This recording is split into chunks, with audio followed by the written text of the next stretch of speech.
Hear ye, hear ye! You are listening to An Old Timey Podcast. I'm Norman Caruso. And I'm musical guest, Kristen Caruso! Great impression, Kristen. Thank you. And on this episode, it's part 2 of my series on Robert Smalls. I'm so excited, and I just can't hide it. See, there I am, being the musical guest already. You're welcome. You have been obsessed with Saturday Night Live lately. Okay, they did the 50th anniversary special. There's a bunch of documentaries out. Yeah, I'm watching all of it. Mm-hmm. I'm even reading a really boring book about it. I'm reading a boring book about it. Well, I'm at the part where it's like before the show really started, so it's a bunch of names that I've never heard of, and they're like Roy Donk? Yeah, that kind of stuff. And I don't know, it's just a lot of so they did some mushrooms and they came up with a new idea for television, and I'm just waiting for some names that I know. Have you seen the movie they just made about Saturday Night Live? No. It's called Saturday Night. Yeah, I know. I think it's on Netflix right now. We should watch it.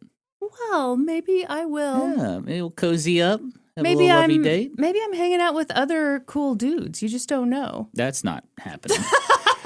We'll watch Saturday Night, and then we can watch Nosferatu. No, that scares the shit out of me. It's not scary. Okay, anyway, I should do a plug. And last week, I did such a good job with our Patreon plug that you said, you know what, Kristen? I think you should always ad-lib these. You do a great job. I don't recall saying that. And I appreciate that support. And so I've decided to do it again. Hey, everybody. If you'd like to support the show, if you want to hear more from us, head on over to patreon.com/oldtimeypodcast. Norm is already cringing. He's already looking away, looking askance, looking askew. You know what I'm realizing? What? I can mute you. Don't you dare! Hey, let me try it. All right, now talk. Why would I talk if You're muted. The power I wield with this interface. Okay. Anyhow, folks, at the $5 level, you get a monthly bonus episode. And I would like to say some nice things about Norm's bonus episodes lately, but I won't because he has been rude and he muted me recently. I don't know if you remember 12 seconds ago, but that was him. I'll do it again. Anyhow, at that level, you get a monthly bonus episode and you get into the Discord to chitty chat the day away with other history hosts. Everyone's just hoeing it up in there. Total sluts. But if you're feeling spendy, and I know you are, big boy, big gal, big they, here's what I've got for you. Those 2 things I just mentioned, plus monthly trivia, very fun, plus a card and stickers with our autographs, plus 10% off merch, plus early, ad-free video episodes of An Old Timey Podcast. Good gracious. This is thrilling. I want to sign up 50 times here in this plug. Well, that's fraud, but we will accept your money and we won't issue a refund. So go on over to patreon.com/oldtimeypodcast. Wow, thank you, Kristen. You're welcome. You're just killing it lately with these Patreon plugs. Are you underwhelmed? I thought I did a lovely job.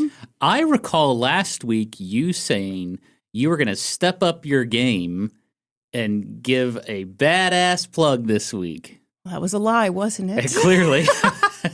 You know, I said a lot of things last week. It's kind of like when you catch me at the beginning of the day and you ask, what are you going to get done today? And I have everything under the sun that I'm going to accomplish. Catch me at 7 p.m. What did I get done? Not a whole lot. Yeah, I think we all feel a little adventurous in the morning as far as what we're going to get done. And then by the end of the day, you're like, whew, well, that didn't turn out very well. It's okay, Kristen.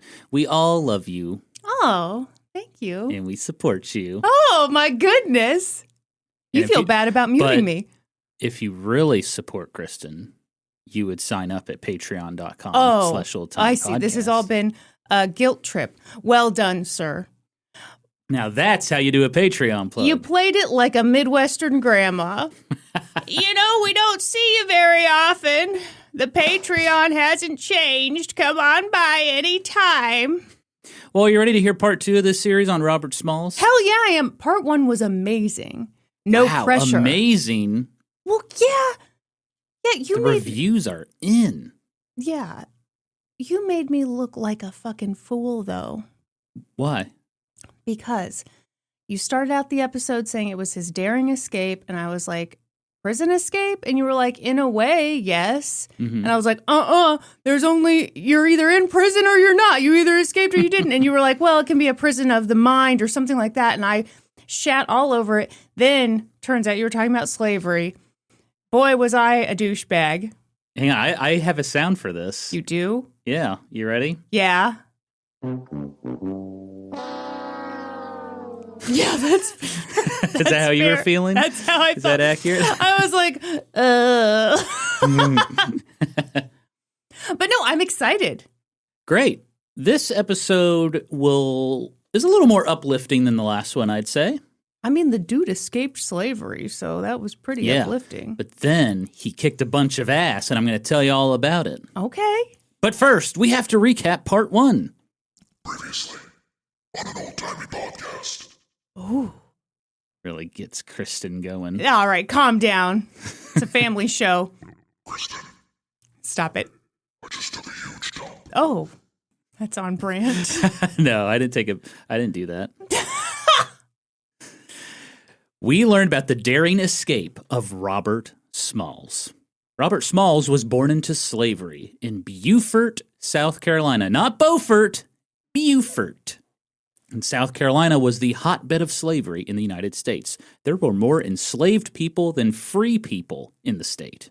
This is really tough because I'm smiling because the episode is starting and then you're telling me horrible shit and I'm like, oh, watch your face. You're on video. Okay, sorry. Continue. Robert's mother, Lydia Polite, was an enslaved houseworker. We don't know who Robert's father was, but more than likely, it was his enslaver, Henry McKee. When Robert was a teenager, Henry McKee sent him away to work in the big city, Charleston, South Carolina. Woo! Charleston was one of the largest port cities in the South. And as the old saying goes, if you could make it there, you could make it anywhere, as long as you were white. Oh, inspiring. Mm-hmm. Robert Smalls had an arrangement with his enslaver. As long as he paid Henry McKee $15 a month, he could work whatever job he wanted and as many jobs as he wanted. Living and working in Charleston as an enslaved man was not easy. Robert Smalls had to wear a metal identification badge everywhere he went. He had a 10 p.m. curfew. On his way to work, he regularly saw auctioneers selling off enslaved people to the highest bidder, or enslaved people being whipped as punishment. Seeing these horrific scenes made Robert yearn for freedom. As he envisioned what freedom might look like, Robert worked several jobs: a waiter, a lamplighter, unloading cargo from ships, a rope maker. But he discovered he was really good at being a sailor. He also fell in love, despite Kristen's objections. Okay, well, It was with a woman twice his age. Yeah, I didn't like it. Okay, I'm sorry. You didn't even give him a slavery pass. What do you mean a slavery pass? That's not a thing. Under their conditions, Listen, you don't think it's okay? Listen, she was quite a bit older. He was a teenager. I don't like it. He was her teenage dream. Okay, Katy Perry. Her name was Hannah Jones, and together they had several children.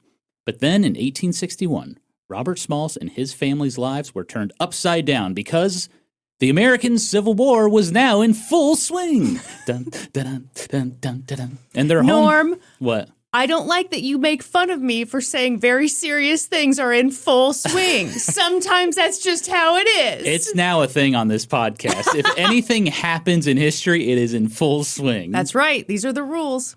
Their home state of South Carolina seceded from the United States and joined the Confederate States of America to protect the institution of slavery. Robert Smalls soon found himself working aboard a Confederate vessel called the Planter.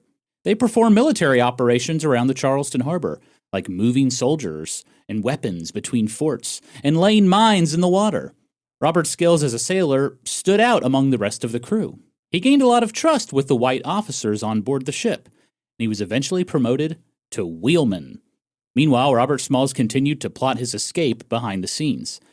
There was a glimmer of hope when the United States Army captured his hometown of Beaufort, South Carolina. but it seemed like they were in no rush to march 75 miles northeast to Charleston. Robert was tired of waiting, so he came up with a bold plan.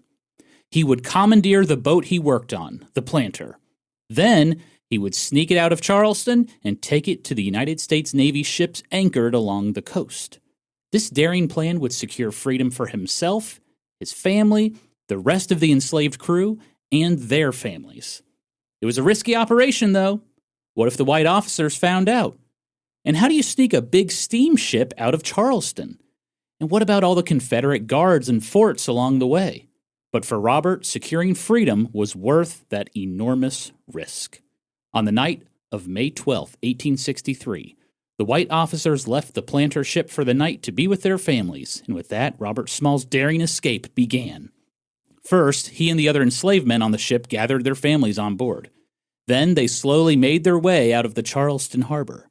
Robert disguised himself as the captain by wearing his signature big, dumb straw hat. And he easily passed Confederate checkpoints because he knew all the whistle signals. By the time the Confederates realized the Planter ship was heading towards Union lines, it was too late. The ship was out of gun range. But Robert Smalls and the others weren't out of the woods just yet, because what if the Union ships fired on them? The crew quickly raised up a white bedsheet on their flagpole as a sign of surrender. And it's a good thing they did, Kristen, because cannons on the Union ship, the USS Onward, were just about to blast them before they spotted the white flag. What had just happened was miraculous. Robert Smalls had stolen a Confederate ship with multiple cannons and military papers and smuggled 16 enslaved people to freedom, all without a single shot being fired. But Kristen, this was only the beginning of Robert Smalls' incredible accomplishments. So on this episode, we'll talk about Robert Smalls' heroic and patriotic service during the American Civil War. Okay. I like it. I'm still kind of shocked that stealing a freaking Confederate ship wasn't the highlight of this man's life, but all right. Okay, well, let me say my mistakes of shame. I'm not trying to downplay what he did. I'm just saying This dude did a ton of shit in his life. No, I know. I'm just saying if I did that, it'd be my one accomplishment, and for the rest of time, I'd be like, hey, remember that time I did that? We were talking about on our walk the other day how I was telling you how I really wanted to win that Nickelodeon sweepstakes where you got to shop in Toys R Us for 5 minutes. Yeah, you just this got was to back in the grab. day. That was like, there was a sweepstakes thing for that. Yeah, you basically got 5 minutes in a grocery cart and you just could fill it with toys and you just got to keep whatever you threw in there. And I applied to win that sweepstakes many times. I never won. But I thought to myself, if I had won and like gotten to do that, that would have been like the high point of my life. And I just think it'd all be downhill from there. So it's a good thing I didn't win, actually. I completely disagree. Why? I think you're not as confident as you should be. You're always feeling like you need to do more. And I kind of think that if you'd won the sweepstakes, that would have been the high point in your mind. And you would have relaxed a little and been like, you know what? Everything else is just gravy. Whatever happens, happens. C'est la vie, you'd say. And then you'd shoot 12 Nerf guns at the same time. Because I got them all at Toys R Us. Yeah, that's right. And when I met you at that bar, I would have been super confident, and I would have just been like, "Yeah, I won the Nickelodeon Toys R Us sweepstakes." No, here's how you do it. How would I have done it? Hey, I'm Norm. You probably already know this about me. I'm the guy who won the sweepstakes. No, because multiple kids won. Yeah, but I mean, Elizabeth City's a small town. Word would get around fast. No, you would have asked me, so what do you do? What's your deal? Mm-hmm. And I would have said, well, my deal is I won the Nickelodeon Toys R Us sweepstakes when I was 12. Mm-hmm. And that's about all I could tell you. I mean, that would have been good enough for me. That would have been enough to bag you? Hey, watch it. Hey, whoa, hey. We should probably get started on the story, huh? I got a big meaty boy today, so really chubbed up script. Oh, my God.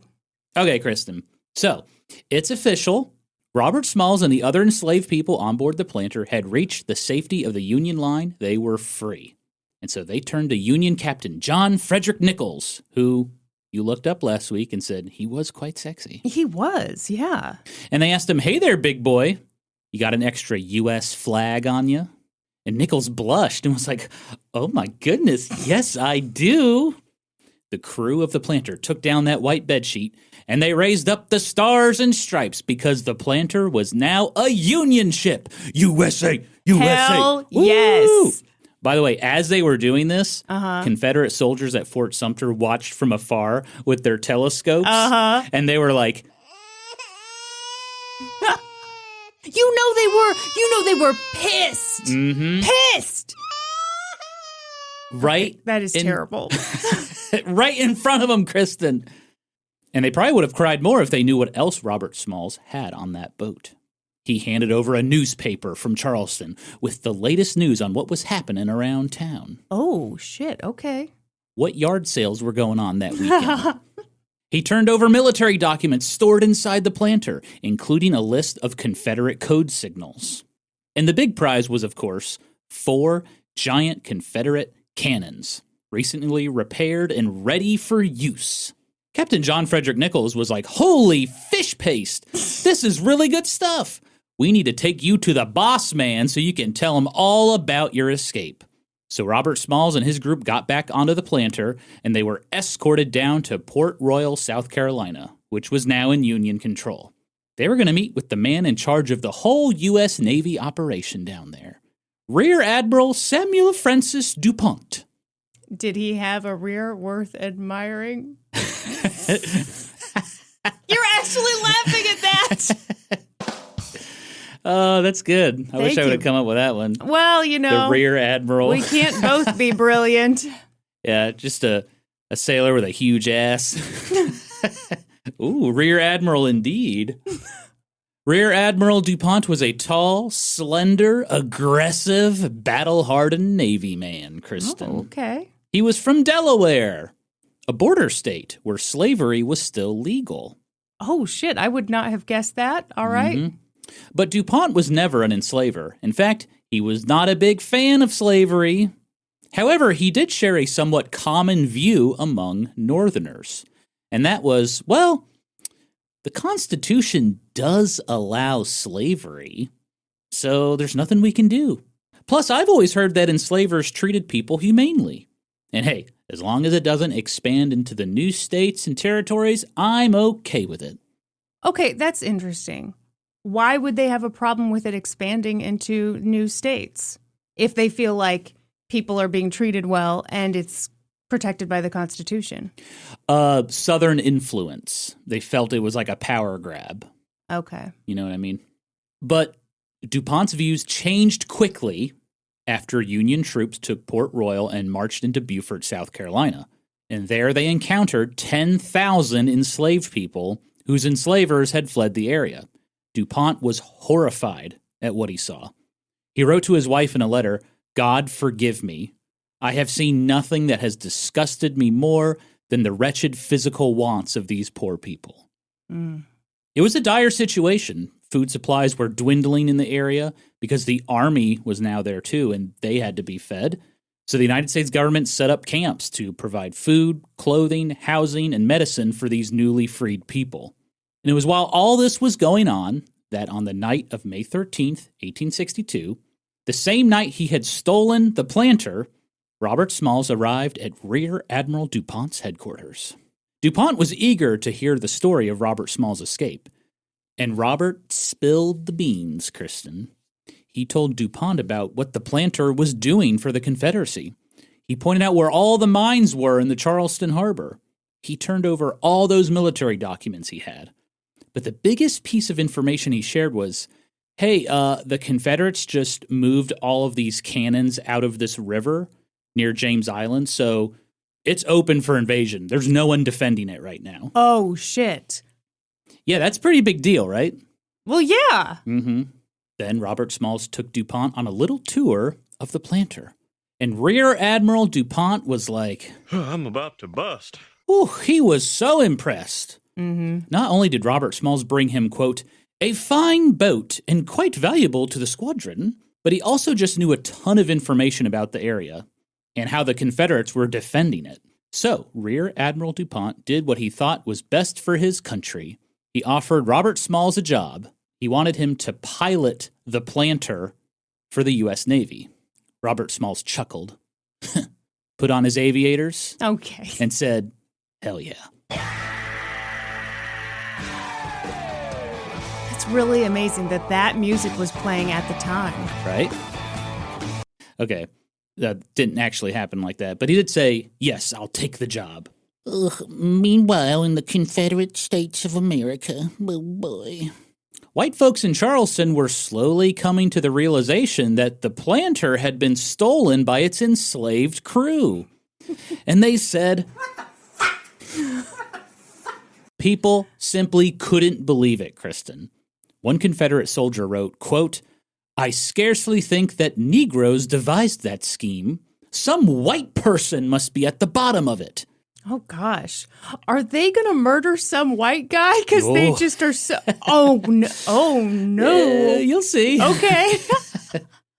This news even reached the Confederate capital in Richmond and onto the desk of General Robert E. Lee.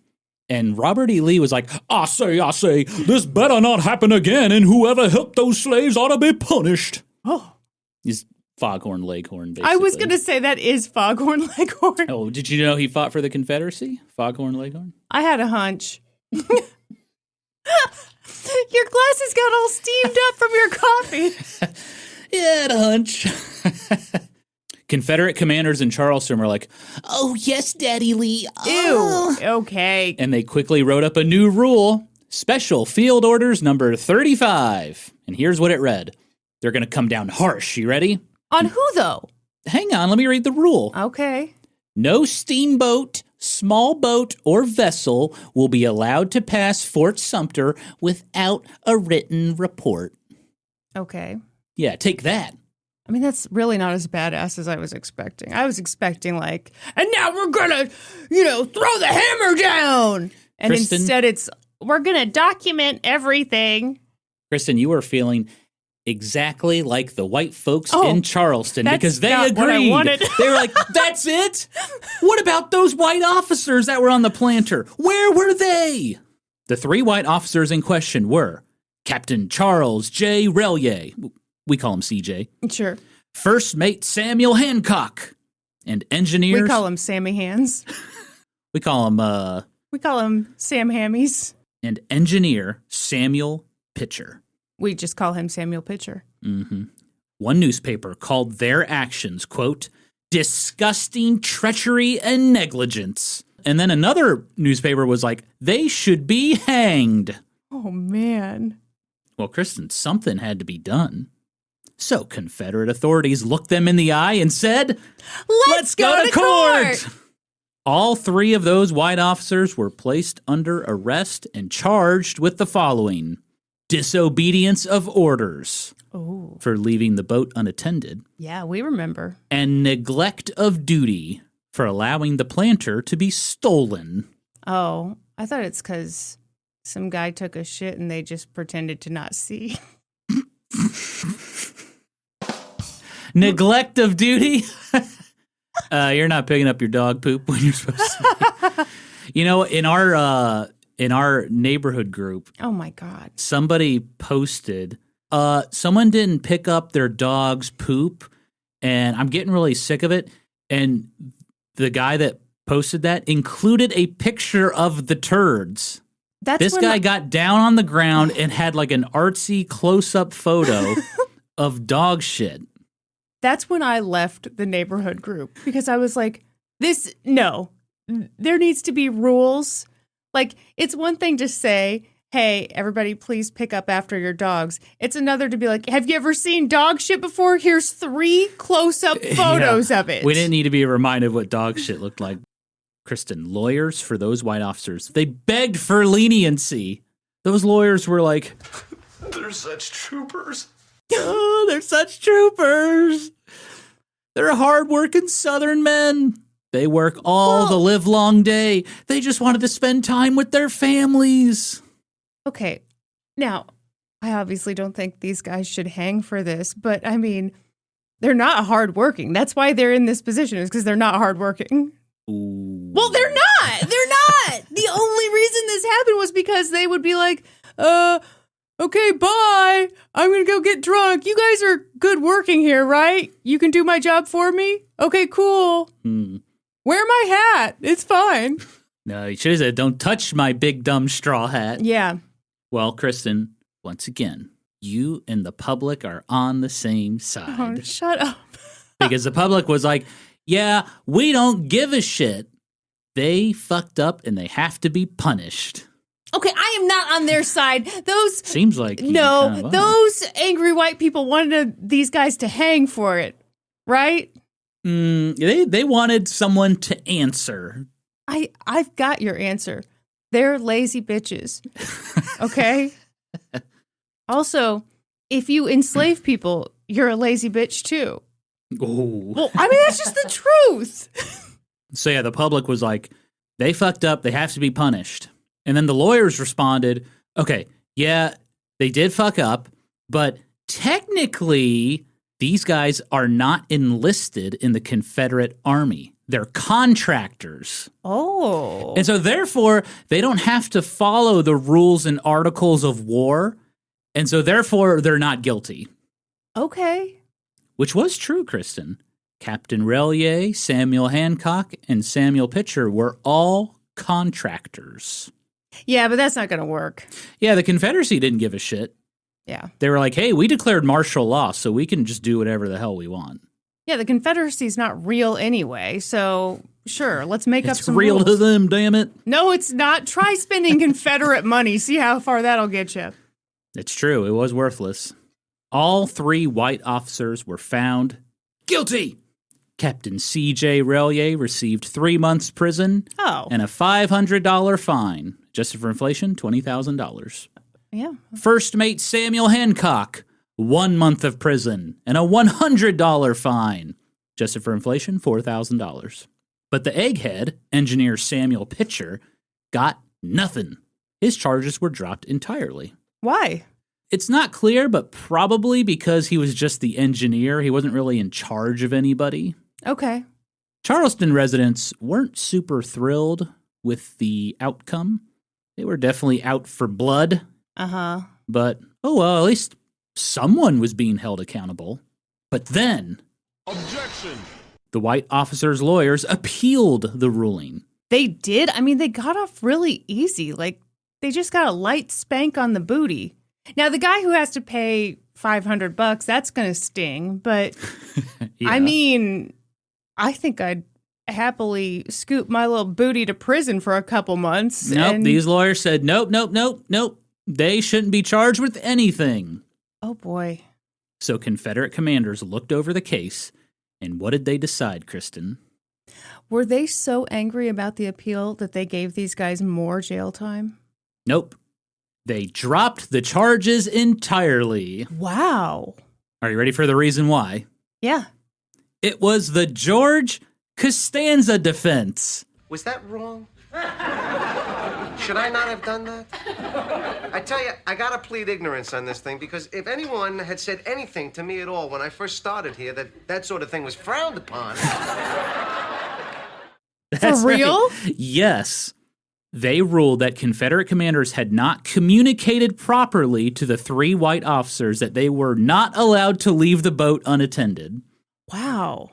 So all the charges were dropped. Guess it's good to be a white guy. Big revelations on this podcast. Wow, who knew? And whew, that really fired up the residents of Charleston, Kristen. They were pissed. They're just embarrassed.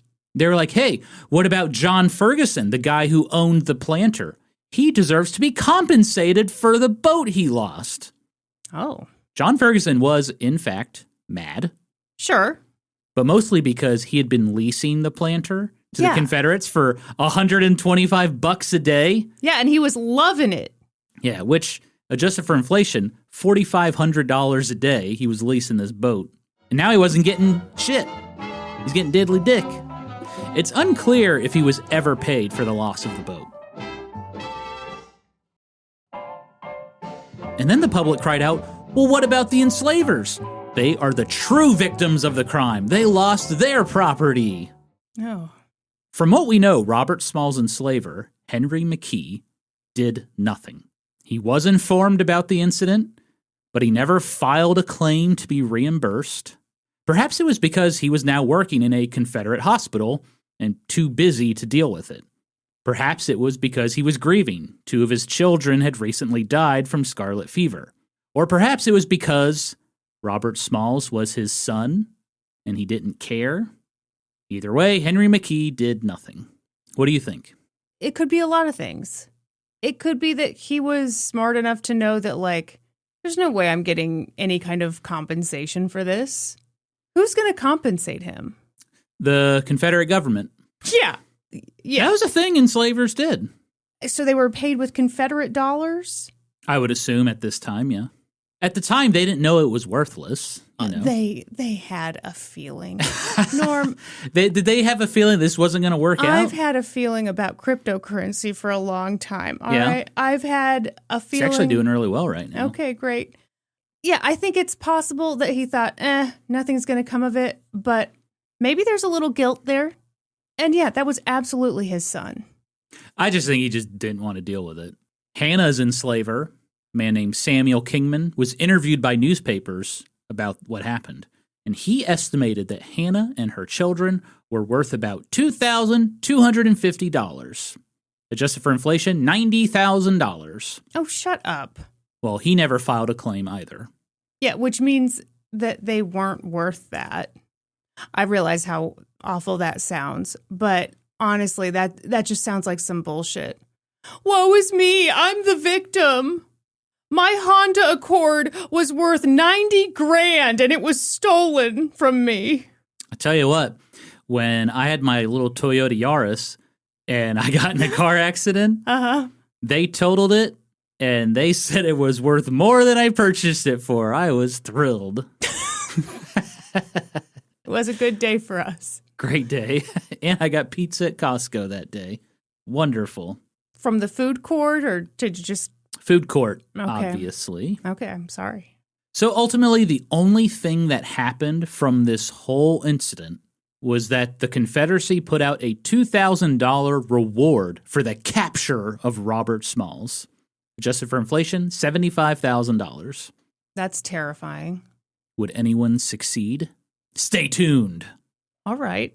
So yeah, many Southerners were pretty upset about Robert Smalls stealing the planter. But many Northerners were happier than a possum up a pant leg. The story of Robert Smalls' great escape spread like wildfire. Newspapers across the country reprinted an account of the story. The New York Herald wrote it was, quote, one of the most daring and heroic adventures since the war started. Another newspaper said that this act alone was proof that the United States should start enlisting black men to fight in the war. Wow. I should note, though, that the article did have a little dash of racism in there. Well, sure. A dabble, do ya? Mm-hmm. Because it was basically like, wow, who knew that black people could be so brave and skillful? Okay. Yeah, racism was pretty bad in the North, too. Rear Admiral Samuel DuPont may have been the biggest cheerleader of Robert Smalls. He went a step further than anybody. He wrote to the Secretary of the Navy that Robert Smalls and the crew should be compensated for turning the planter over to the Navy. Oh, hell yeah. Now, at the time, this was standard for enlisted sailors because it encouraged crews to capture enemy ships rather than destroy them. But Robert was a civilian, and he was black, so this recommendation was very extraordinary at the time. And Congress made it happen. On May 19th, 1862, just a week after this happened, Congress introduced a bill that would reward Robert Smalls and the crew for the capture of the planter along with its weapons, and Abraham Lincoln quickly signed it into law. Oh, my God. The bill stated Robert and his crew were entitled to half of the appraisal of the planter. Again, very standard. Newspapers speculated that the appraisal for everything would come in at around $30,000. Adjusted for inflation, $1 million. Whoa. Very expensive. Kristen, let's play The Price is Right. Oh, my God. Would you like to guess what the appraisal came in at? Was it a lot lower? Take a guess. 20. 20,000? Yeah. A little too high there, Kristen. Oh. It appraised for $9,000. Okay. Adjusted for inflation, $340,000. By the way, it cost $32,000 just to build the planter. Mm-hmm. Robert Smalls was pretty upset about that low appraisal. Yeah. And he would not forget it. More on that later. So with a $9,000 appraisal, Robert Smalls and the crew were entitled to half of that, $4,500. Adjusted for inflation, Robert Smalls and the 16 people on the ship got about $140,000 today to split between them. That really bums me out. That's good. You've got this look in your eye. Well, I mean, if they'd gotten half of what it was truly worth, that could have set them up for generations to come. Mm-hmm. Coming from slavery, you've got absolutely nothing. Right. That would be the thing. Yeah. It would be a total game changer. It would. Except it's not a game changer because everything sucks. But anyhow, continue. Everything sucks right now. As the leader of the operation, Robert Small's share of the prize was $1,500. So he made, just for inflation today, he made about $50,000.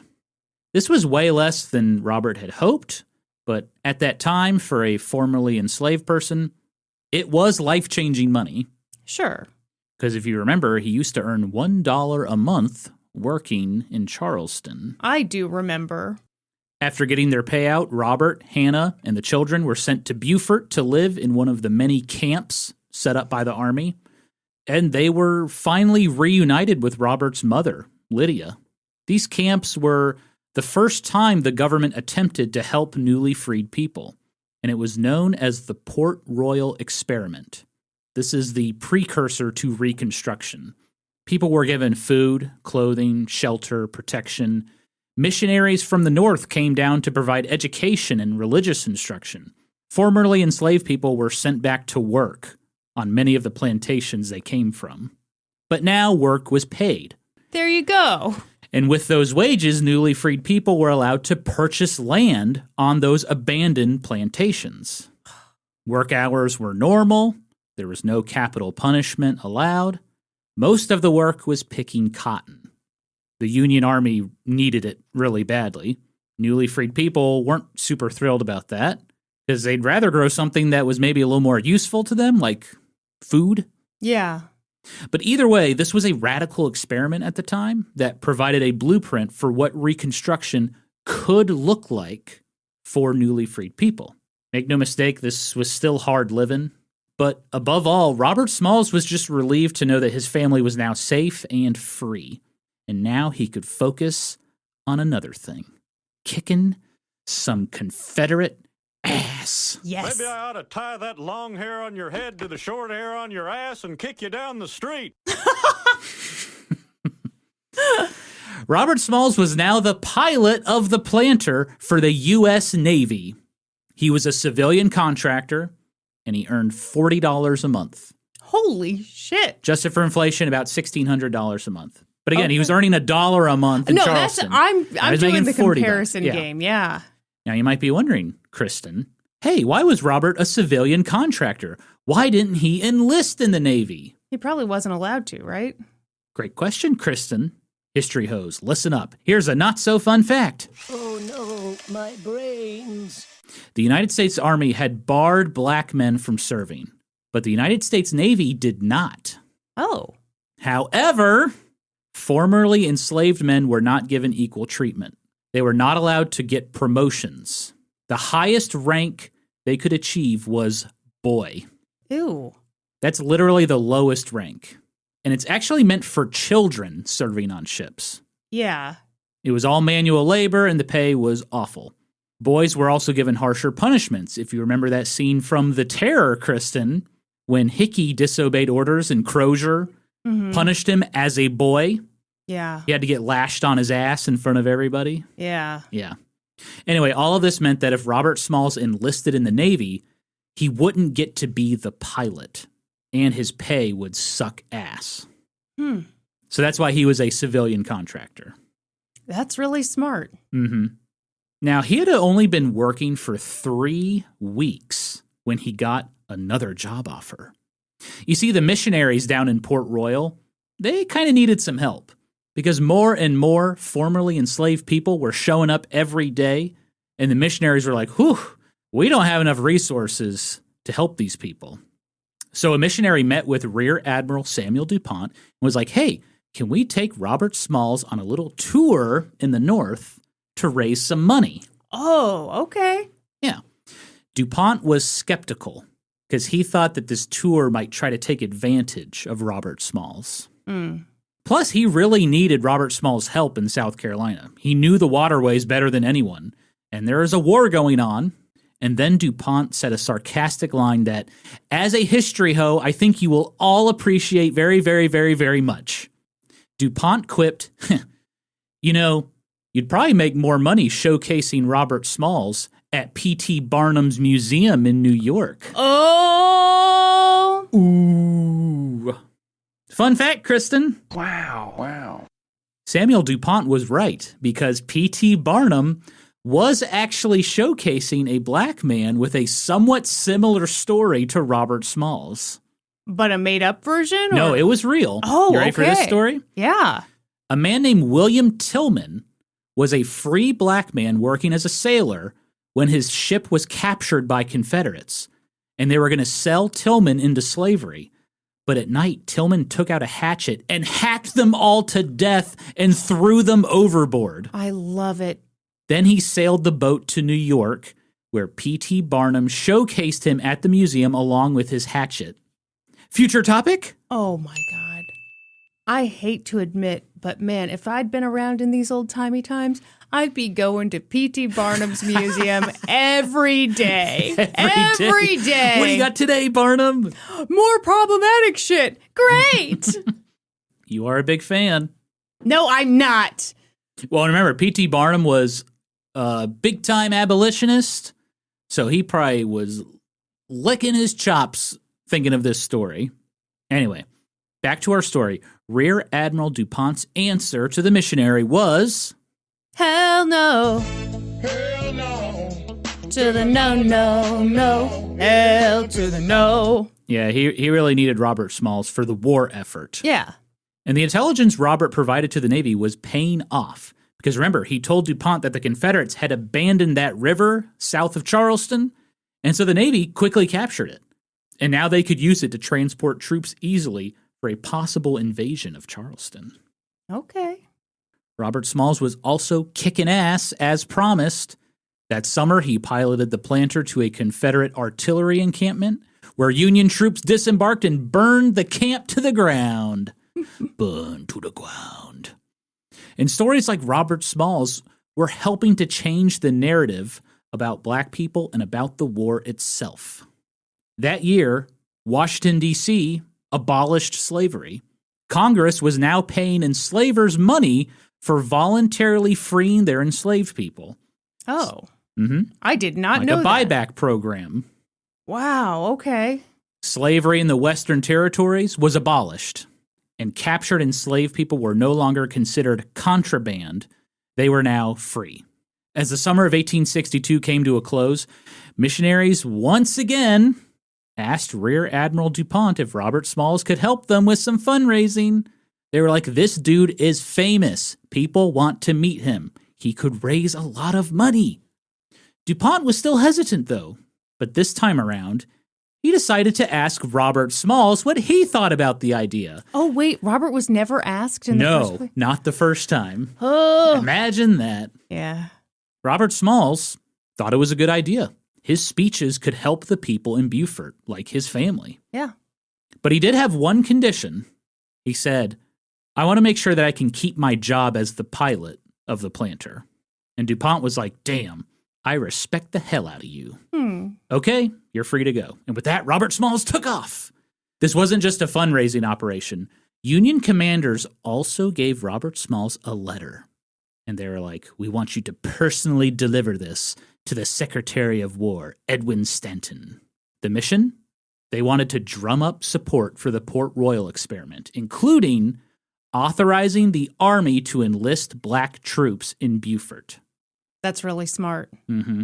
Union commanders in Beaufort argued that they needed more soldiers to help protect the newly freed people who were extremely vulnerable and living near hostile territory. And black men were like, hey, excuse me. Hey, I'd be willing to be a soldier. We can fight. We can defend ourselves. Let me sign up. And the Army's like, gosh, this is a real problem. Where are we going to get more soldiers? And the black men were like, hey, right here. Hey, I'll be a soldier. Mm-hmm. Well, at least one Union commander had the fucking nuts to do something. His name was General David Hunter. And without permission, he issued General Order Number 11, which freed all enslaved people living in Georgia, South Carolina, and Florida. Oh, shit. And then he started recruiting newly freed men in the Port Royal area for an all-black regiment. And Congress went fucking bananas when they heard about this. Wait, so he just did it? He just did it. Okay. Future topic?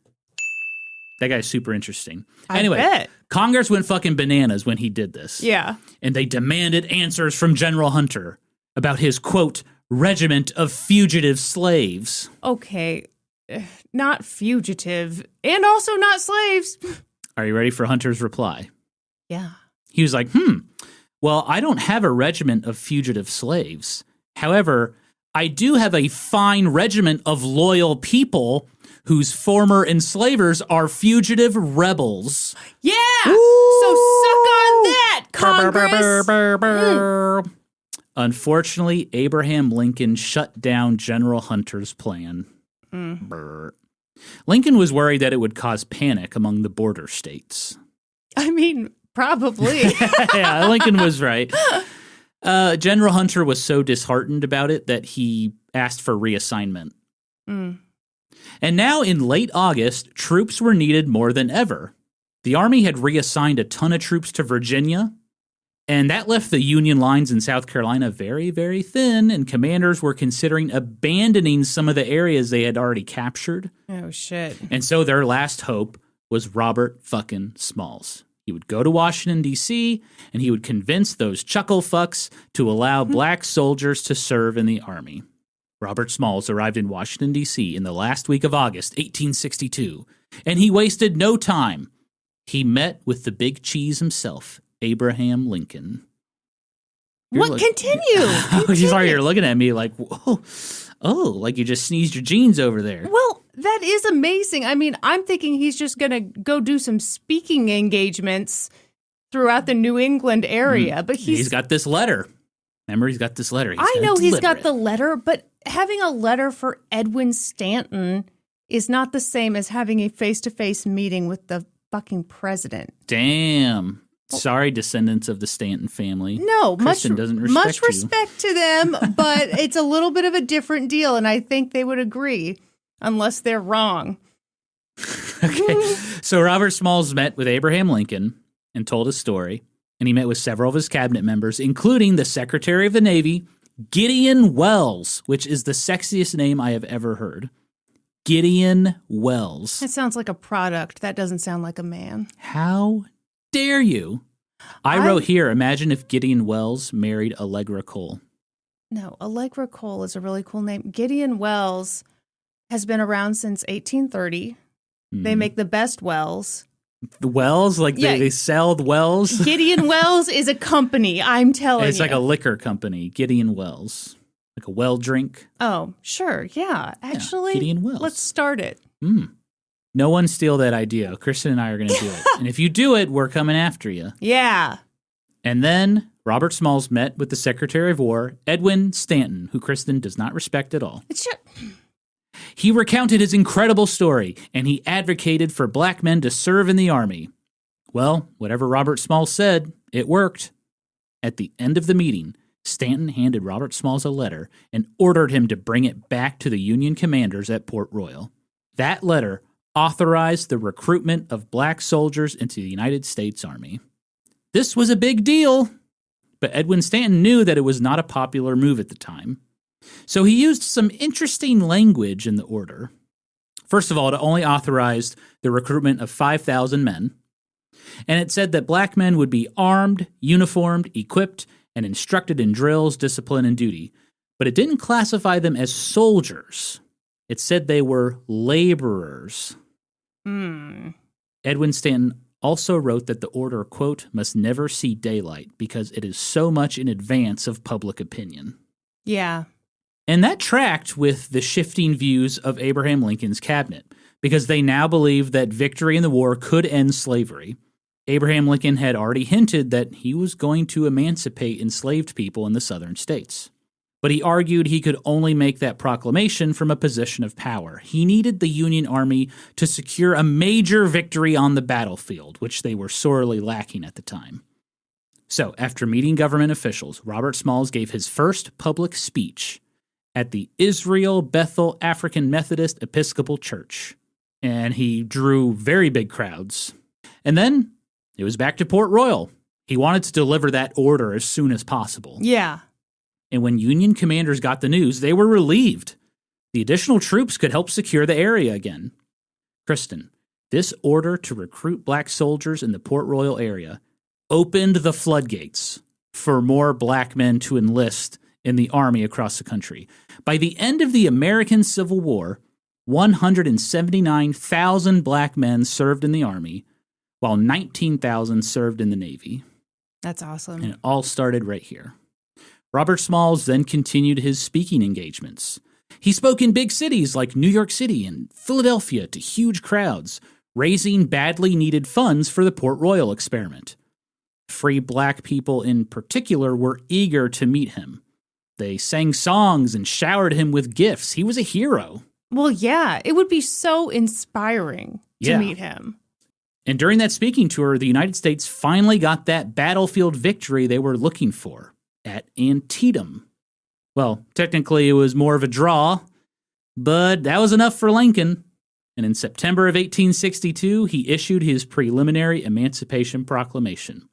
And it read that on the first day of January, in the year of our Lord, which you love, Kristen. I do. It really feels official when we invoke the year of our Lord. It's true.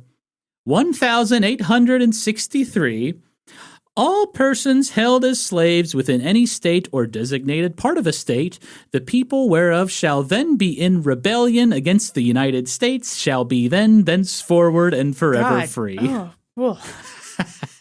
You think he could have simplified it a little bit? Yeah, I think he could have trimmed the fat. But keep the year of our Lord in, right? Absolutely. Yeah. Robert Smalls and his wife Hannah celebrated the news. This was a huge deal. This was a guarantee from the United States that all the formerly enslaved people in Beaufort would be officially free. Speaking of Beaufort, by October of 1862, Robert Smalls had wrapped up his speaking tour and was back home, resuming his duties as the pilot of the planter. But Kristen, trouble was lurking.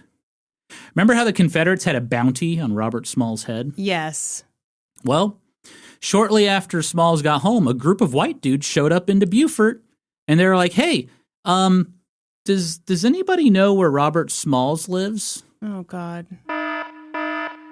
Alert, alert, alert. Nobody knows. Nope. Well, that was, they're like the worst kidnappers ever because they rolled into Beaufort asking this question, and the Union troops were immediately notified and the men were arrested. Oh, thank God. Okay. Terrible kidnappers. I bet you have some advice for them? I bet they would have taken off Robert Smalls' blindfold, too. Probably. I really like that as part of this podcast, we're learning that you would be an excellent kidnapper. Thank you, Kristen. It's not really a compliment, actually, Norm, but okay. How would you have gone about trying to kidnap this man? I kidnapped your heart. Oh. Think about it. I will. Kristen, do you think that kidnapping attempt scared Robert Smalls? I mean, maybe not that one, honestly. Hell no, to the no. I mean, those guys were so dumb. Mm-hmm. He was right back at work, piloting the planter. And not only that, he was now a business owner. Robert was not only brave, badass, sexy. He also owned Gideon Wells. Oh, wow, a callback. Very good. No, Robert was smart with money, Kristen. Okay. He put a good chunk of the money he got from the planter into government bonds. And then he took the rest of that money and he opened his own general store in Beaufort. Nice. He sold badly needed supplies to the newly freed black residents. And he was making good money. $200 a month. Remember, his pilot salary is $40 a month. Yeah, this is awesome. Yeah. He was enormously successful, but still, Robert felt like something was missing in his life. Because all around him, black men from Beaufort were volunteering to enlist in the army and fight in the war, to risk dying for their country. Robert Smalls was still piloting the planter for the Navy, but maybe he felt like he wasn't doing enough. One day that fall, a Union officer stopped by Robert Smalls' store to see how everything was going. And that's when Robert dropped a bombshell. He was going to enlist as a private in the 1st South Carolina Volunteers, an all-black regiment. The Union officer was stunned. He was like, dude, you've done so much already. You're one of the best pilots in the Navy. You're making great money running the store. Why would you enlist in the Army and take such a risk? Mm-hmm. Robert Smalls' reply spoke to his character. Here's what he said. How can I expect to keep my freedom unless I fight for it? And suppose the Confederates come back here. What good would my money do me then? I should enlist even if I were making $1,000 a week. Isn't there an argument that he's of more value working for the Navy? Absolutely. But to him, he felt like he could be doing more. But here I am criticizing. Isn't there an argument that he would be doing less because he's highly skilled as a seaman? Mm-hmm. And then he goes off and fights in a battle? I get where he's coming from, though. This is a very dude thing. I think it is. Maybe he's feeling a little emasculated just piloting a boat, and he's seeing all of his friends go off and fight. And he felt like he wanted to get in on that, and he felt like... I mean, honestly, maybe he does want to stomp some ass. Yeah. That would be very satisfying. And actually, now that I'm thinking about that, that would be real fun. Be real fun? War? No. Well, hear me out. You've spent your whole life enslaved, and now all of a sudden you get to kill a bunch of white dudes? Doesn't sound too bad. As a white dude. Uh-huh. I will say that, like... I watched a lot of war movies growing up. Yeah. And I remember, like, I had some buddies that joined the military out of high school. Mm-hmm. I almost joined the military. And I remember feeling weird guilt about not enlisting. Yeah. So, like, maybe that's what he was feeling. Maybe he was like, I'm not worthy until I, like, go fight and put my life on the line. All right. I'll stop arguing with you about this because I think we're just on different sides of it. Well... Good news, Kristen. Robert Smalls ended up not enlisting. More than likely, Rear Admiral Samuel DuPont talked him out of it. Yeah.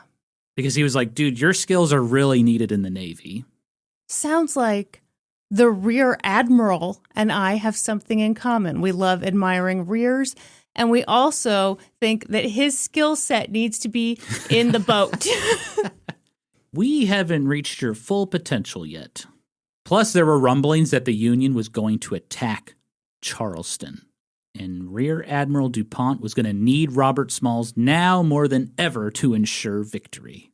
For the past several months, the Navy had been pressuring DuPont to attack Charleston. The war was not really going as planned for the United States.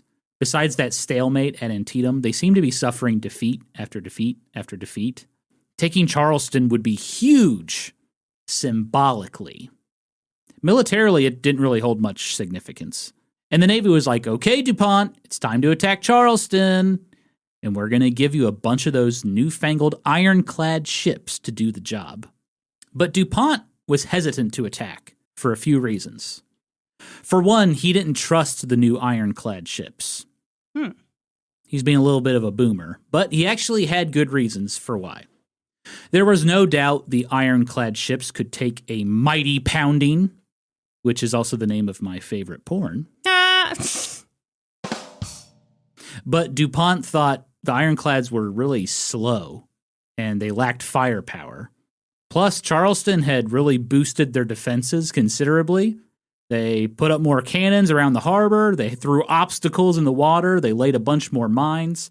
In fact, it was one of the most heavily defended cities in the entire Confederacy. DuPont compared Charleston to a porcupine's ass.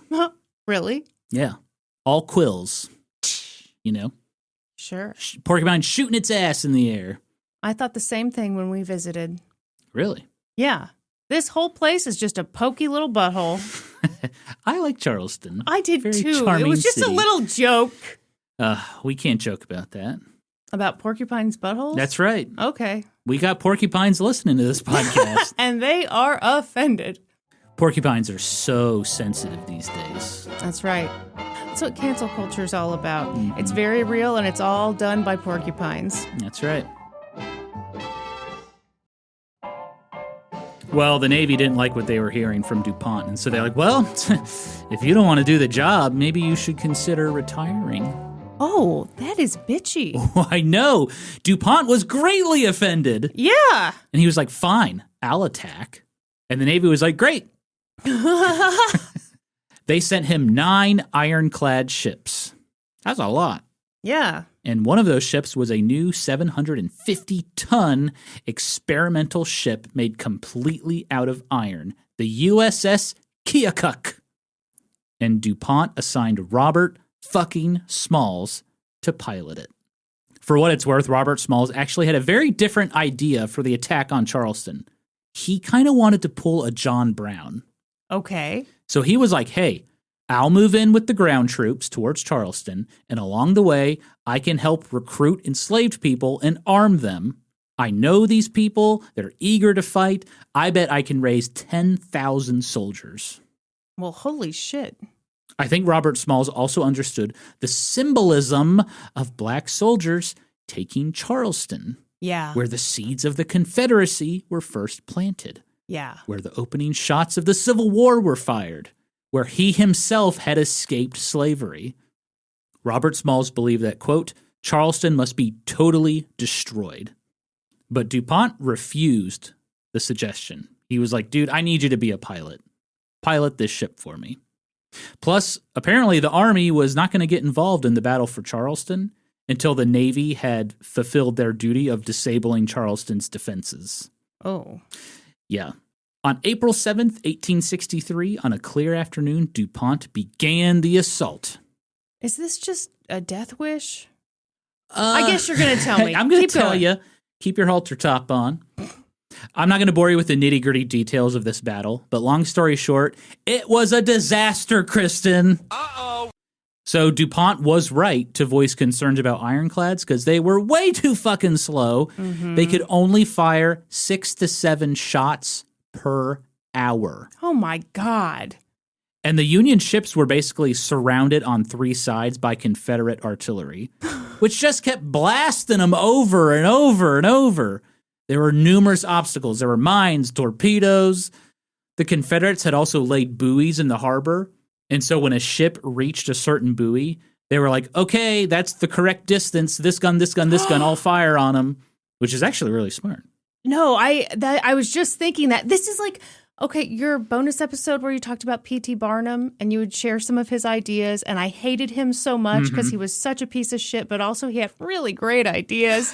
And You're saying this was a great idea? it is, and I hate that. It's a great idea. This just in. Kristen thinks the Confederacy Shut had, quote, great ideas. No. We're just talking. Oh, God. Oh. No, can you imagine? You're in a giant... Sardine can floating in the water, basically. Yeah, except the sardine can weighs 1,000 pounds. Mm-hmm. Oh, more than that. Yeah. And you have to be like, okay, just fired that shot. Everybody hang on, okay? Everybody All right, we gotta stay reload, still. folks. I'm looking at you, buddy, up on that hill. I'm coming for you in 12 minutes. Hey, no fair. You're firing on us and we can't fire back. This sucks. Yeah. The USS Keokuk took a ton of fire. Robert Smalls said the noise was deafening. The Keokuk was taking so much fire, they couldn't even open their gun ports to shoot back. Oh, Lord. One cannon fragment shot through the pilot house, narrowly missing Robert Smalls. He said his vision was permanently impaired from this battle. Because of the gun smoke or Yeah, what? gunpowder. Okay. Just like everywhere. He said his vision was never the same. About 3 hours after the battle began, Rear Admiral DuPont ordered a retreat. In total, the Confederates had fired 2,209 shots. The Union fired 139. Oh my God. It was an ass whooping, Kristen. Well, and I bet it took them forever to retreat, too. So that's Yes. even more embarrassing. You Yeah. have to slink out of there so slowly. Yeah, and Robert Smalls it just shows his skills as a pilot. He was able to navigate out of the harbor and save everyone on board. Yeah. 5 of the ironclad ships were either completely or partially disabled, and Charleston remained in Confederate hands. It was an embarrassing defeat, and as a result, Rear Admiral Samuel DuPont was relieved of his duties. Oh, he should have just retired. Maybe go out with a little class and grace. Yeah, get a sheet cake. Isn't that what you get when you retire from any company? A sheet cake? Yep, and that's what they do in the Army and the Navy, too. You get a sheet cake. My Did dad your- got one. Did your dad get a little ceremony? Did you guys go up and smile for some I don't pictures? know. I don't think so. Wow. I think he just put in his papers and he was like, "Okay, your last day is this," and that What was it. what if, betrayal of betrayals, he was allowed to invite you all to the ceremony, but instead he was like, hold on, if my family's not here, I get this entire sheet cake to Oh, myself. he didn't tell us about some. Maybe there was a ceremony with sheet cake. And he just didn't tell us about it. Was there a day when he came home with frosting in his mustache? Think about it. By the way, history hose. Kristen thinks my dad was like a secret agent. Yes, and I think you guy should in the stop government. talking about it because I'm very sure.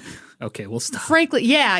In fact, we might have to bleep that whole thing. It was so funny over Thanksgiving when we were out to eat and you were just like asking my dad all these questions Yeah. about his career. What? He worked for the NSA, Norm. He did. Everyone. That's all we can reveal. Everyone. I am on to something. But I will not say any more.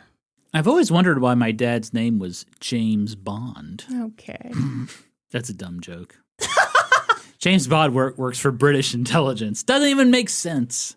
What's the American version of James Bond? Jack Cracky.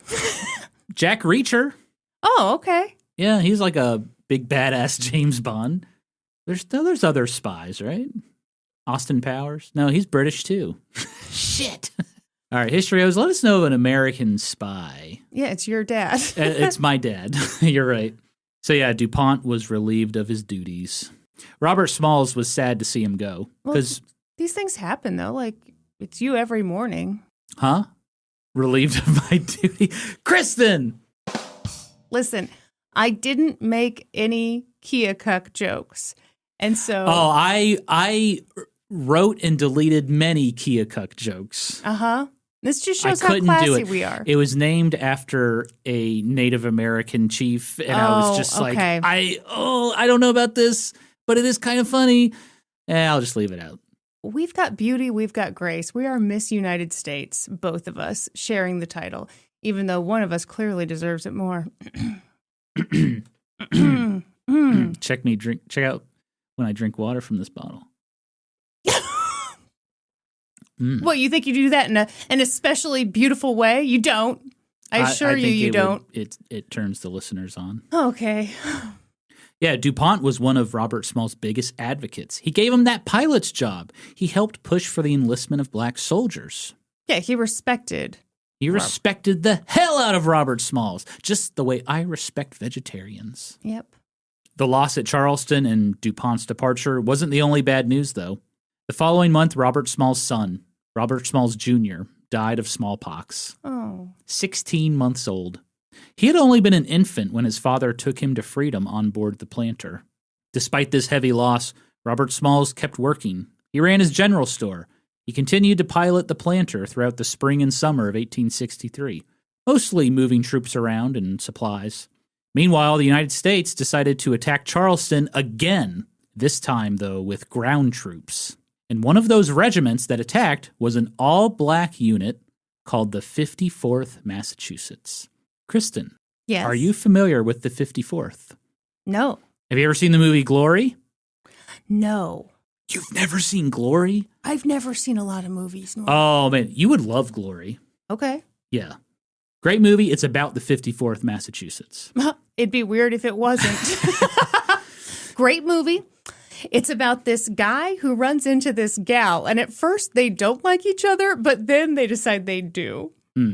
You're actually thinking of the movie Morning Glory, where Rachel McAdams is a news producer, and she falls for Patrick Wilson. Common mistake. Mm-hmm. I actually like Morning Glory as well. Of course you do. You love a romantic comedy.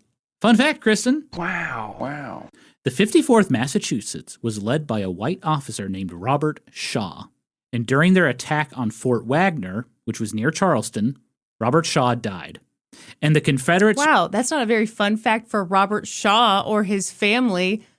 What a terrible man you are. Okay, how about this? Oh no, my brains. Okay. Hey, why don't you let me finish my fun fact? You know what? Wow. I'm going to mute you while I say this. So the Confederates refused to return Robert Shaw's body because he commanded black troops. So they threw his body into a common grave with his men.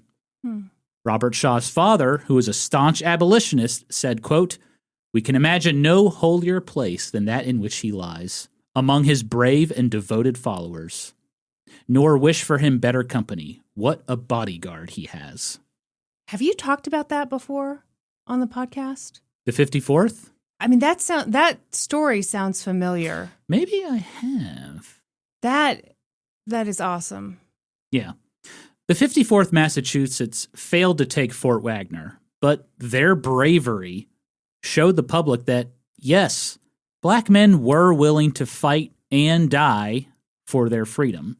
And I'd say that Robert Smalls certainly helped move that needle forward. Yeah. Unfortunately, that second attack on Charleston never really amounted to much. While the Union was able to make some progress, the city itself was still in Confederate hands. So the Union resorted to laying siege to Charleston. That siege lasted 567 days. What exactly does that mean? A siege? Yeah. Basically, you surround a city. Okay. No one is allowed in, no one is allowed out, and you just fire artillery on the city all the livelong day and basically force them to surrender because they can't. They're going to run out of food. They're going to get tired of getting shelled every day. Yeah. Okay. Good old-fashioned siege. Worked in the Middle Ages, too. This was the longest siege in American history. After that second failed Charleston attack, Robert Smalls continued to pilot the Planter on routine missions. But during one such mission, Kristen, things got a little crazy. So, in the fall of 1863, the Planter was ordered to bring provisions to Morris Island. So Smalls guided the Planter through a narrow creek when suddenly it came under intense crossfire. A little hard to take this seriously. The captain of the Planter was a guy named Captain Nickerson, and he panicked. He was like, get the ship to the beach. And then he ran and hid under the coal bunker. No. Yes. Well, Robert Smalls wasn't about to let that happen. He took control of the Planter, he started barking out orders, and he piloted the ship out of danger and was able to deliver that food to the soldiers on Morris Island. Wow. And when Union commanders heard about what happened, they took action, and they wrote up a new order. Are you ready for the order? Yeah, no little bitches. No bitches allowed on the Planter. It read, "You will please place Robert Smalls in charge of the Planter as captain. Hell He is an excellent pilot of undoubted bravery and in every respect worthy of that position. This is due him as proper recognition of his heroism and services. The present captain is a coward." Oh, I didn't think they were going to talk shit in this. Okay, keep going. "The present captain is a coward, though a white man." Despite being fucking white. This guy sucks. Dismiss him, therefore, and give the steamer to this brave black Saxon. What's Saxon mean? I think it's like a... Hang on, let's look it up, because Okay. the Saxons were a Germanic people who lived in what is now northern Germany. Okay, well, that's not what they meant by that. Is there a secondary definition? Brave Saxon meaning. Maybe they meant Anglo-Saxon? Bravery was a core value in Anglo-Saxon culture. Let's give up on this. Let's give up. Okay, Yep. just like that. We give up. Just like that white guy who was a coward, though white. And here's something you may find interesting about him. He was white. Okay, now it's time for me to admit that you kept calling Robert the pilot, and I just assumed that was the tippity top position. No, he just steered the boat. There was also a captain who was above him. Yeah, I understand that now. Thank you. Captain? Captain? Captain. Captain? You've seen Peter Pan. Yes, so many times. Mm-hmm. And yet, and this is a brag, and I've bragged about this before, and I'll brag about it again, probably till my dying day, that your father achieved the rank of captain, but I have never once called him captain. That's a damn shame, too.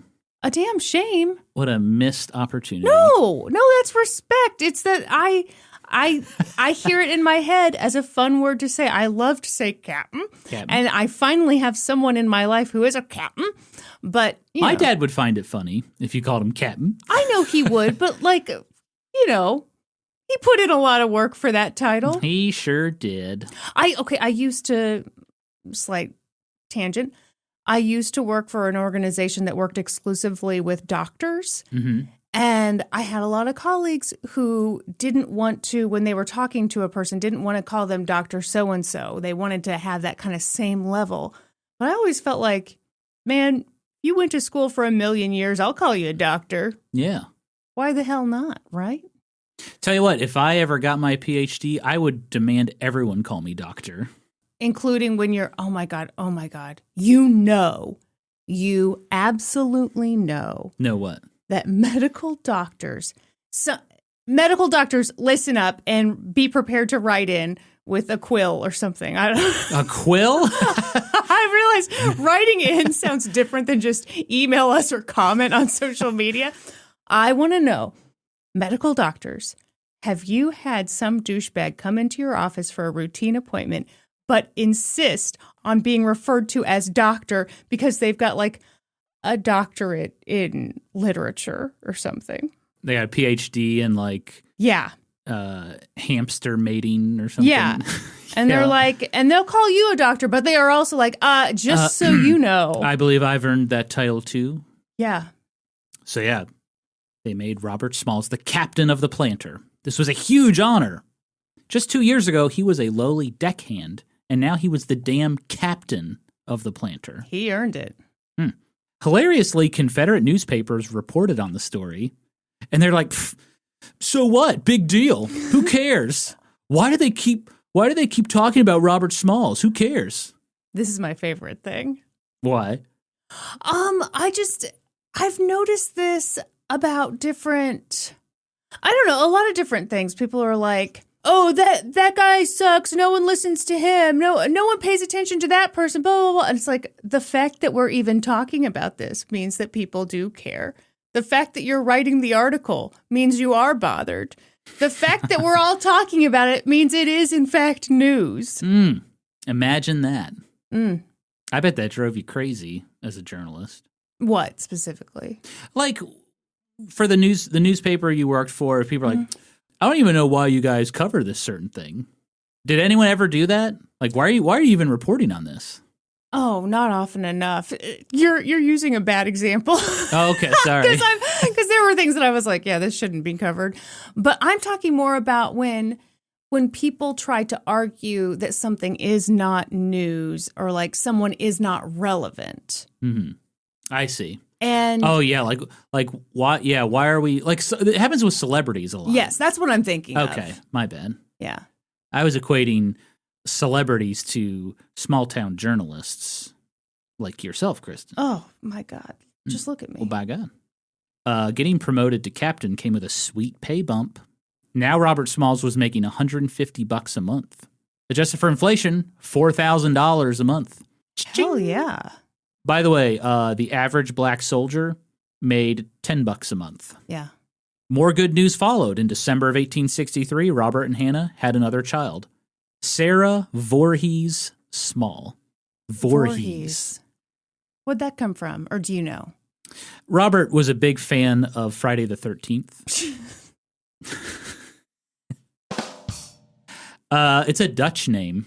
Okay. Old-timey Dutch name. Yeah, I just didn't, thank you. Yeah, the movie. All right. Mm-hmm. It was their first child born free. Oh. Pretty significant. Yeah.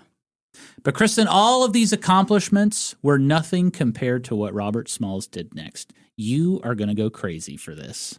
Okay. So the next month, in January of 1864, Robert Smalls did probably the greatest spite move of all time. It's in my Hall of Fame. You love spite moves. So maybe you're the one who's going to go crazy for this. Oh, I already did. Okay. Did you hear me hooting and hollering downstairs earlier? Is that what that was? Uh-huh. You know what he did? What? He purchased the old McKee house at 511 Prince Street in Beaufort, South Carolina.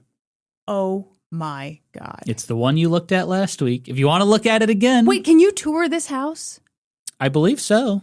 Fuck, and we didn't tour this place? Well, actually, I don't know if you can. It might be a private residence. We are such numbnuts. We got to go back to Charleston. Well, and this is in Beaufort, so it'd be quite a little journey. I think it's a private residence. But what if I show up with a basket of muffins? Yeah, it's a private residence. You didn't answer my question. What if I show up with a basket of muffins? Oh, we just love your home. Well, don't you think this place ought to be a museum? It's on the National Register of Historic Places. I want more, baby. Oh. Yeah, today the home is a private residence. Wah, wah. Sorry. What kind of baked good would someone have to offer you to get a tour of the home? Little Debbie honey buns. Oh, my God. I mean, you can do whatever you want in the house. You are such a cheap. They're so good. No, they're not. When we first dated, you Yes. would buy me Little Debbie honey buns to lure me into your apartment. I did not need to lure you, sir. Fake news. I was very cute. But yeah, you liked those honey buns, and so I would keep them in stock for you to lure you into the home. Very much appreciated. But yeah, that's all it would take for me to let literally anyone into our house. You come here with Little Debbie honey buns. You come here with Little Debbie honey buns, you're in. Listen, you invest $1.25 at the grocery store, and then you're good to go. Inflation, no. They're like $7 now. They are not $7. Don't worry. This new president is going to fix all of that. They are $3 absolute max. Let's go buy some after we record, and you can eat shit. I won't be when eating I prove those. you wrong. So yeah, he purchased the old McKee house. It was the house his mother, Lydia, had worked in for years. Oh my it was God. the house he was born in. Well, born out back. Anyway, newly freed people dreamed of owning property one day. But imagine buying not only property, but the property of your former enslaver. Okay, this is a thing people do now that I think is so cool. When people are able to go back through their family tree and locate the property where their family was enslaved, and then they go and buy the property. Damn, that's amazing. I think that's so cool. That's awesome. So, Kristen, are you wondering how did this happen? I mean, not really. He had a bunch of money and he bought the property. Too fucking bad. I'm going to tell you how it happened. Oh, okay. Did I not just explain it? Okay. So a few years earlier, Congress had passed the Revenue Act, and it was a way to help raise money for the war, and it included a property tax. And as you can imagine, if you lived in a state that seceded from the United States, you probably weren't too concerned about paying that property tax. But hey, what happens when the United States Army comes marching into town and all of a sudden your property is part of the United States again? Oh, damn it. And I don't have any enslaved people to do all my work for me. How am I going to pay this bill? Yep, that's exactly what happened to the McKee house. Union troops had been in Beaufort since November of 1861, and over the next few years, they tried to collect property tax.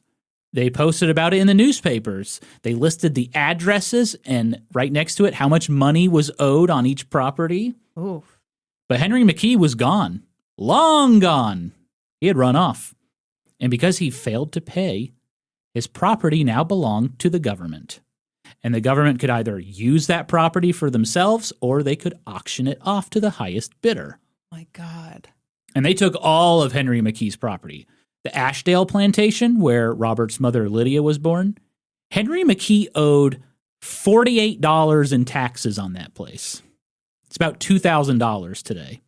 The government ended up auctioning off the Ashdale plantation for $250. Wow. Adjusted for inflation, someone bought that place for $10,000. It was on 400 acres. Holy crap. And then Henry McKee had another plantation. It was the 700-acre Grays Hill plantation.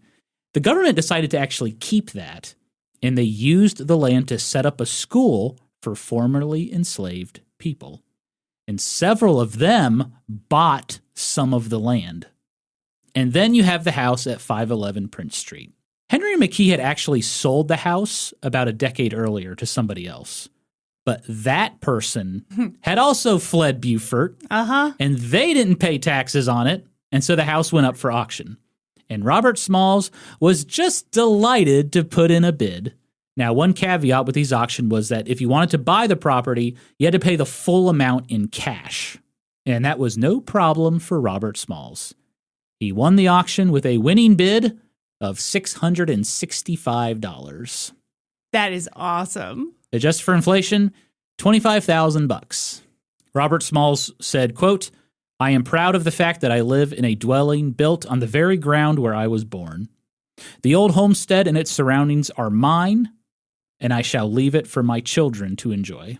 God damn, I love this story so much. It's checking all my boxes, including my bargain box.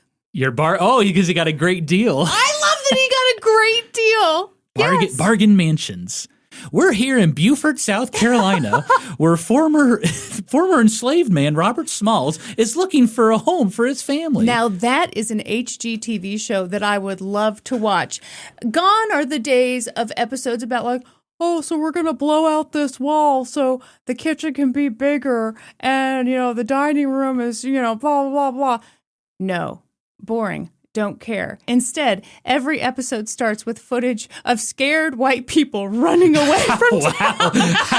Fleeing town. It shows them being shamed by the notices in the newspaper about how they haven't paid their taxes. Oh, God. Wow. Well, make a pitch. No, make it happen. No, this is a reality TV show that needed to have been done, not several hundred years ago, sadly, but a long time ago. Well, I mean, you mentioned to me that black families today are doing family research and learning where their ancestors were enslaved and they're buying the property. What if that was the show? Okay, that's also a very good show. But Norm, what I really, really want is the immediate, satisfying spite move of the episode starts with a white guy fleeing. Black guy finds out. Black guy checks his bank account. Black guy goes to the, auction.gov or whatever the old-timey thing is. There are no websites. He showed up and you placed a bid at the site. And then the episode, I wouldn't want it to end on this note, but I certainly would want a sweet little moment at the end where the camera crew finds the white guy and his wife, because I'm sure she's there too, and then they get the news that their home has been purchased by someone they used to enslave. And then we just see that sweet, beautiful reaction shot. Now, I will say, this became a big issue after the war ended. A lot of these white Southerners returned to their homes. Yeah, and I bet those bitches did. formerly enslaved people living in them, and they're like, what the hell went on? And they like took these battles all the way to the Supreme Court to try to get their property back. And you're not going to believe this. Andrew Johnson, that big asshole, was like, oh yeah, you can have your house back. Okay, well, that really... Sorry to burst your bubble, but yeah, that did happen a lot during Reconstruction. Okay, well, that's terrible, and I didn't want to hear any of that, and I'm mad at you for telling me that. Sorry. So, in my dream scenario, this TV show that I'm making does not get picked up for the season where Reconstruction just falls apart because of assholes. Instead, it's just a beautiful couple seasons. Okay, so this show takes place in 1863 is what you're pitching. That's right. Okay. Uh-huh. Well, season 3, which takes place during Reconstruction, you're saying terrible season. Hated it. No, we don't want to see the white people come back and steal shit. So, no. I know, but that's what happened. Great. Okay. Well, not great. But I'm Direct quote. I'm just saying on my reality show, that's when we pack up and leave. The show's over, folks. Robert and his family proudly moved into the beautiful White House on Prince Street. As a kid, he had to sleep in the small slave quarters out back. And now he was going to sleep in the master bedroom. Mm-hmm. Literally. I know we call it the primary bedroom these days, but the irony is just too delicious here. Yeah. Robert Smalls was now sleeping in the master bedroom. On the next episode of An Old Timey Podcast, Robert Smalls fights for equality during Reconstruction. Oh, my God. I'm so excited. This is such a good series. Thank you. Well, Christian, what'd you think? I loved it. I fudging loved it. Are you learning a lot about an American hero named Robert Smalls? I am. Mm-hmm. And I salute you for telling me this tale. Oh, and also him.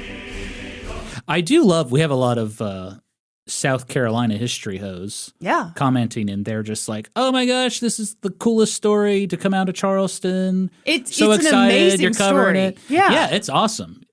Also, people have let us know that there absolutely are plaques about Robert Smalls in Charleston. Double-sided plaques. Yeah. That's the ultimate plaque when you got to flip it over.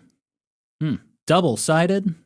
Well, no, you don't have to flip it. What are you talking about? Double-sided. No, it's the same thing on both sides, sir.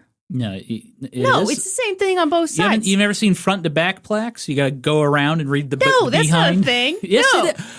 Yes, it is. No, it's not. It's the same thing on both sides. So if you're coming this away down the road, you see it. This away down the road, you see it. That's how plaques work. We'll have to verify this with our Charleston history hose. Anyway, what this means is you and I probably did read that plaque and go, wow, that is just fascinating. And then it fell out of my brain. I was too busy standing behind the giant cannon at Fort Sumter pretending like it was my penis. I know. And I wanted you to really pretend, but you got a little embarrassed. The park ranger was looking right at me. He knew what you were doing. What I was up to. He knew something was about to happen. And so I was just like, looking around like I'm just standing by this cannon. I'm not pretending like it's my dong. I'm just a mid-30s man pretending like this cannon is my penis. Just come out and admit it. That's what I'm doing. Kristen? Yes? Do we have any post-story banter we'd like to talk about? I've got some reviews to read to you, darling. Oh. You ready? Mm-hmm. You always like hearing the reviews. They're entertaining. People are really funny. Got some funny folks out there. Are you ready? Okay, let me see what you're in the mood for. Do you want to hear from someone who loves us but doesn't have a lot of confidence? Oh, they need our help more than ever. Okay, I'll start with them. Yeah. I'm going to start with them. Title of this review is, Oh God, Are They Looking? 5 stars. This comes from Eastside Tilly. They write, I feel like writing this review is like someone looking over your shoulder while typing since Kristen and Norm read these. I've lost all ability to write. This podcast is really good and you'll love it. I wish my brain could let me write a better review because, again, this podcast is really good. Just listen to it, would you? This is the best I've got. Eastside Tilly, we love your confidence. We love it. You just calm down. It's not as good as Westside Tilly's review. Wow. This is why Eastside Tilly isn't confident, because you keep going on about Westside Tilly. I'm just teasing. Eastside Tilly is right, though. We do love to read the 5-star reviews. You ready for another? Yeah. This one, title is Funny and Varied. And 5 varied. stars. Ooh, like a buffet. I don't know how to say this name. Ohio Ellie. There you go. All right. It's history. It's funny. And yeah, you will hear some added context and leftist ideas from time to time. Like Hitler was a farting freak. Very leftist. If that somehow offends you, sashay away. I agree. Is that on RuPaul's Drag Race? That's the off-brand. For some reason, I'm talking like Elmer Fudd tonight. Is that on RuPaul's Drag Race? Sashay away? Yes, Norm. Here's the deal. Okay, there's a competition. Then the 2 bottom queens. Mm-hmm. That's kind of funny. Anyway, the 2 bottom queens. Yeah. They have to lip sync for their life. Okay, so they do the lip sync. I remember that. If you lose the lip sync, you are told to sashay away. So you're eliminated. If you stay, Rue says, Shantae, you stay. So when she's telling people to sashay away, it means get lost. Yeah, it means get the fuck out of here. Yeah. We appreciate the review. Thank you for the kind words. Ready for the last one? I'm ready. Okay. This comes from Luca's Power Glove. Title is Ooh, good name. Fun and Entertaining. 5 stars. I'm not in line at Subway because I listened to the LGTC episode about Jared Fogle. But wow. They fired him. Don't worry. He doesn't work there anymore. Not a moment too soon. But if we listen to each other's An Old Timey Podcast, you'll find you're never too far apart from the context of the historical story being told to you by a non-threatening boy and the Grace Kelly of podcasting. That was a Goofy movie reference. Yes. Powerline's song Eye to Eye. Which I think should be illegal. Illegal? The song or the movie or to what? Sneak Disney lyrics into this podcast. Oh, give me this a was kind of a Trojan horse situation. Did I Trojan horse you? People are saying like did I hide my love for Disney and then we married and I was like, check out this Goofy sweater? I think that if I'm being totally honest, the red flags were there and I ignored them. Oh. I'm not actually a Disney adult. Yes, you are. No, I'm not. Okay. What do you consider a Disney adult? You. Can you be more specific, please? You're trying to act like you're not a Disney adult because you're not one of those people who like goes to Disney World all the time, all dressed up. Yeah, that's what I would consider a Disney adult. What about a grown man who enjoys Disney? Yeah. That's not a Disney That's a adult. Disney adult. I don't think so. That's just a grown man that enjoys Disney. Norm, can you sing all of the songs in a Goofy movie? Yes.